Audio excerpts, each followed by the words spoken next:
రెడీయా? అమ్మ నమస్తే. నమస్తే. ఈసారి జూబ్లీహిల్స్ ఎలక్షన్లో మాగుంటి గోపీనాథం మిస్సెస్ గారు అండ్ నవీన్ యాదవ్ గారు నిలబడుతున్నారు. సో వీళ్ళిద్దరిలో ఎవరు గెలిచేదానికి అవకాశాలు ఎక్కువ ఉన్నాయి? మాగంటి గోపీనాథ్ మిసెస్ గెలిచే ఉన్నాయి. ఎందుకు? వాళ్ళ హస్బెండ్ చాలా చేశాడండి. సో ఎందుకు సానుభూతి ఓట్లు అంటున్నారా మీరు? అట్లానేం లేదు, ఆమె రావాలని కోరుకుంటున్నాను.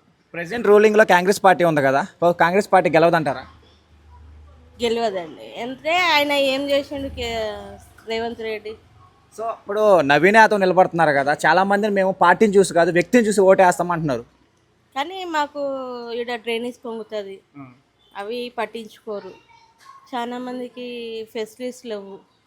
ఇక్కడ వచ్చి చూసే నాదులు ఎవరైతే లేరు. అంటే సునీత గారు గెలిస్తే మంచి చేస్తుందని అంటారు మరి. అవునండి, అంటే వాళ్ళ హస్బెండ్ కూడా మంచి, గోపీనాథ్ గారు అయితే మంచిగా చేస్తారు అన్ని ఫెసిలిటీ. కానీ ఆమెకి రాజకీయ అనుభవం లేదని అంటున్నారు కదా. అంటే ఆయన ఆయనకు చేసిన చేకింది ఉన్న వాళ్ళైతే ఆమె ముందుకు నడిపించే విధానం ఉంది.